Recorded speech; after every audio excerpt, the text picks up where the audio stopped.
بسم الله الرحمن الرحيم الحمد لله رب العالمين والصلاة والسلام على نبينا محمد وعلى آله وأصحابه وسلم تسليما مزيدا ثم أما بعد إخوة الكرام السلام عليكم ورحمة الله وبركاته إخوة الكرام إن شاء الله nous allons aborder بإذن الله عز وجل اليوم حديث عظيم رواه أخرجه البخاري ومسلم donc un hadith qui nous rappelle à quel point Allah subhanahu wa ta'ala yaghfiru ad-dhunuba jami'an. Allah Jalla fi'ula pardonne tous les péchés.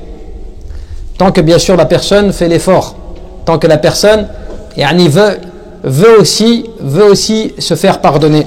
Et cela comme cela a été rapporté dans un hadith de Anas ibn Malik radhiyallahu anhu qui dit كنت عند النبي صلى الله عليه وسلم فجاءه رجل فقال يا رسول الله إني أصبت حده. Un homme un jour, alors que ce compagnon était avec le prophète, est venu voir le prophète alayhi salatu wassalam, il lui dit Ya Rasulullah, applique-moi la punition ou une sentence, parce que certes j'ai commis un grave péché. Wa fa'aqimhu alayya, applique sur moi la règle, applique ce qui doit être appliqué sur moi, puisque j'ai commis un grand péché. Wa qala wa lam yas'aluhu anhu. Et l'homme, c'est-à-dire n'a pas été interrogé par le prophète. Le prophète ne lui a pas demandé mais qu'est-ce que tu as fait comme grand péché? Qu'est-ce que tu as fait pour que tu demandes l'application comme cela sur toi? وقال وحضرت الصلاة فصلى مع النبي صلى الله عليه وسلم فلما قضى النبي صلى الله عليه وسلم الصلاة قام إليه الرجل فقال يا رسول الله إني أصبت حده. Et le prophète n'a pas répondu. Et ensuite, qu'est-ce que fait la personne? Puisque le prophète est parti faire la prière. L'homme fait la prière avec eux. Et lorsqu'il termine la prière, il se relève encore et il va voir encore le prophète. Il lui dit, Ya Rasulallah, applique sur moi la règle. Applique-moi ce qui doit être appliqué. J'ai commis un grand péché.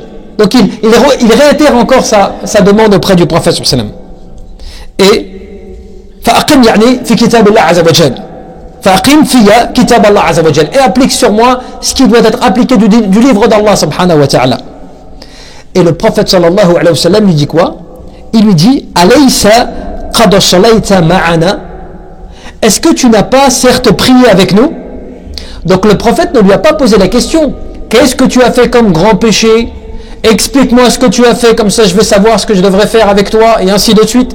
Le prophète lui a répondu directement, est-ce que tu n'as pas prié avec nous là? Baqala ar-rajul na'am, j'ai prié avec vous.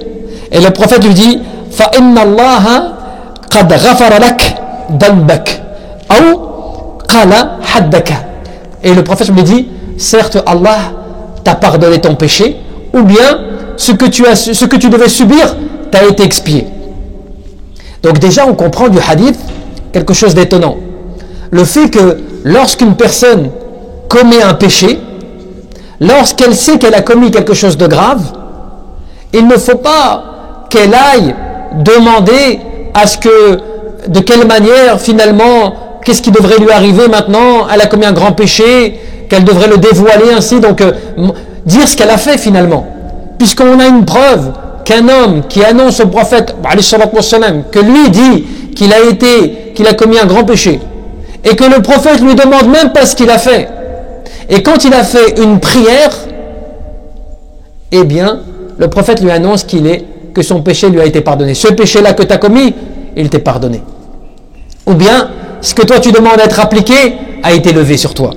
Qu'est-ce que tu comprends? ومن الوسائل التي تساعد الإنسان على التوبة. Parmi les questions qu'il est important de comprendre concernant le repentir, أن يحرص على مضاعفة الأعمال الصالحة وتكثيرها. Qu'est-ce qui va permettre que quand tu commets des péchés, quand tu as fait des choses mauvaises, qu'est-ce qu'il faut que tu fasses en priorité? Eh bien, il faut que tu multiplies les bonnes œuvres. Il faut que tu te précipites à essayer de faire des bonnes œuvres et à les multiplier. Certaines personnes, quand elles commettent des péchés, elles vont encore plus dans la faiblesse. Elles commettent des péchés et elles se laissent encore plus aller dans les péchés. Elles font même plus d'efforts. Pourtant, elles sont capables de faire, mais elles font plus d'efforts. Et des fois même si tu parles avec elles et tu leur dis mais pourquoi tu persistes comme cela? Pourquoi tu t'arrêtes pas ce que tu fais? Fais ouais mais tu vois moi c'est trop difficile, j'ai du mal, j'arrive pas à supporter, tu vois. Alors qu'en réalité il fait pas d'effort. Alors que normalement quand tu commets des péchés, même si tu commets un péché grave, ne perds pas, la taqnat min rahmatillah, ne désespère pas de la miséricorde d'Allah Jalla fi'ula. Sache que Allah subhanahu wa ta'ala, eh bien il va te pardonner. Tu sais que quand tu commets un péché, tu as 6 heures. Tu as 6 heures pour te repentir et faire en sorte que ce péché ne te soit pas noté. Lorsque tu commets un péché, al-malaika, il note pas ce péché pendant 6 heures.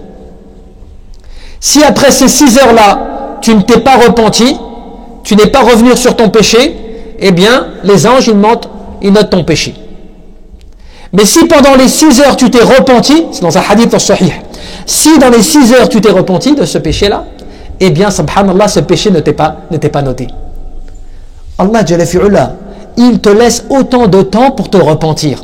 Allah Jalla fi'ula, même si tu as commis un péché par inadvertance, tu as commis un péché par faiblesse, tu as été tenté, tu es tombé dans un péché, reviens Allah subhanahu wa ta'ala, ne perds pas de temps, dans l'heure, dans les 2 heures, reviens, repens-toi tout de suite, n'attends pas le lendemain, le surlendemain, dans une semaine, de réfléchir, est-ce que ce que tu as fait c'est grave alors que tu sais que c'est grave. Et c'est comme ça, subhanallah, qu'on te dit quoi? On te dit, par rapport à cela, حتى تغلب على حياته وقلبه ومن هذه الوسائل التي تكثر السيئات الصلاة. Il ne faut pas que tu négliges les bonnes œuvres, et notamment le fait que quand toi tu vas faire la bonne œuvre, ton cœur il faut qu'il soit dedans. Toi il faut que tu sois dévoué dans cela. Et tu te rends compte que l'une des choses qui te pardonne les péchés, c'est quoi? C'est la prière. Pourquoi? L'homme a considéré que ce qu'il avait fait comme péché était un grave péché. Et le prophète alayhi salatu wassalam, lui a annoncé le pardon de ses péchés par rapport à quoi? Par rapport à une prière qu'il a faite avec lui. Ou par rapport à une prière qu'il avait faite en jama'a. Donc cette prière lui a effacé le péché qu'il avait commis. Mais on va rentrer plus dans les détails. ففي هذا الحديث يخبر أنس رضي الله عنه ابن مالك أنه كان عند النبي صلى الله عليه وسلم فأتى إلى الرجل وقال له يا رسول الله إني أصبت ذنبا يجيب يعني الحد والعقبة. Donc cet homme, vous voyez, il est parti se plaindre au prophète, lui expliquant qu'il avait commis un grand péché, que cela nécessitait une punition, ainsi de suite. ولم يعني يذكر ذنبه. Mais l'homme n'a pas décrit son péché, donc il ne lui a pas donné de détails. ولم يسأله صلى الله عليه وسلم عن ذنبه مع تكراره. Et le prophète, malgré que l'homme lui a répété, vous savez, deux fois la chose, hein, le prophète a été interrogé par cet homme par 2 fois. Ya Rasulullah, j'ai commis ceci. Ya Rasulullah, j'ai commis ceci. Et pourtant, par 2 fois, le prophète ne lui a pas demandé, mais qu'est-ce que tu as fait comme péché? D'accord? Et aussi, يعني مع تكراره السؤال بعد الصلاة وإنما قال له أليس قد صليت معنا. Mais le prophète, tout ce qu'il lui a dit, c'est est-ce que tu n'as pas certes prié avec nous? فأخبره أن صلاته سباب في غفران ذنبه خصوصا وقد يعني انضم إليها ما أشعر بنباتهم وندبه على هذا الذنب. Le prophète sallallahu alayhi wa sallam lui a annoncé que la prière qu'il avait faite lui avait effacé son péché. Surtout, pourquoi? Encore une fois, qu'est-ce que tu vois dans le comportement de cet homme? Tu vois que cet homme a regretté son péché et il voulait se repentir. Il n'a pas simplement fait son péché et il a dit c'est bon, moi, c'est pas grave. Non, il est revenu, il a réalisé les causes. En espérant se repentir, puisqu'il est parti vers le prophète en lui disant Ya Rasulullah, applique-moi ce qui doit être appliqué, parce que j'ai commis un grand péché. Donc il y avait quoi? Il y avait le regret de ce qu'il a fait, puisqu'il est reparti voir le prophète pour demander eh bien, qu'il lui soit appliqué quelque chose. Deuxièmement, il a regretté et il s'est repenti par le fait qu'il a fait ses prières derrière. Il a persisté dans les bonnes œuvres. Et bien cela a fait qu'il a été pardonné pour cela. Et donc tu comprends encore une fois par rapport à cela que وهذا مصداق لقول الله تعالى أقيم الصلاة طرف النهار وزلفا من الليل إن الحسنات يذهبن السيئات. Et cela vient confirmer la parole, ou plutôt vient effectivement appuyer et raffermir la parole d'Allah subhanahu wa ta'ala qu'il disait déjà dans le Coran. Certes, accomplis la prière dans la journée et à quelques heures de la nuit, car certes la prière transforme ou change les mauvaises actions par les bonnes, ou les bonnes œuvres transforment les péchés en bonnes actions. Donc encore une fois, Allah Jalla fi'ala fi hadhihi al-ayah, il a commencé aussi le verset par la prière. Applique la prière dans la journée à quelques heures de la nuit et tu verras que celle-ci va te changer tes péchés en bonne action, subhanallah. Donc là tu as une grande leçon quant au fait que les péchés que tu commets, alhamdulillah, avec la prière, tu arrives à les effacer. Mais par contre tu dois prendre une chose en compte. Wa huwa yubayyin anna al-a'mal as-salihah min as-salat wa ghayriha tukaffiru sagha'ir ad-dunub. Tu apprends et tu as l'information que la prière et les bonnes œuvres et les bonnes actions, elles effacent les petits péchés.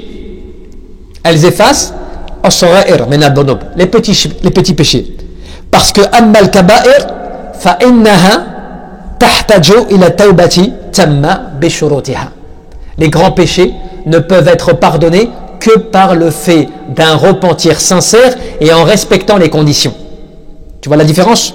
Les petits péchés que tu fais, quand des fois tu dis, imaginons un gros mot que tu peux prononcer comme ça, un mensonge, ou voilà, des fois tu as regardé quelque chose de haram ou des choses comme cela, qui peut faire partie des petits péchés. Cela peut être pardonné par les ablutions, la prière, la lecture du Coran, les aumônes, tout cela et tout. Les bonnes œuvres et les bonnes actions peuvent te pardonner ces péchés. D'accord? Mais quand tu commets un grand péché, tu ne peux pas te contenter de te dire, voilà, moi je fais la prière, je fais tout cela. Il y a des gens qui commettent des grands péchés sans le savoir. Soit, en état de colère, ils vont insulter Allah, ou ils vont insulter le prophète, ou bien ils vont insulter la religion. Des fois, certaines personnes, par la colère, ils vont démentir quelque chose en prononçant une parole grave, ou bien certaines personnes vont commettre des actes graves qui sont considérés comme des grands péchés. Cela, pour te faire pardonner, tu dois appliquer le repentir sincère.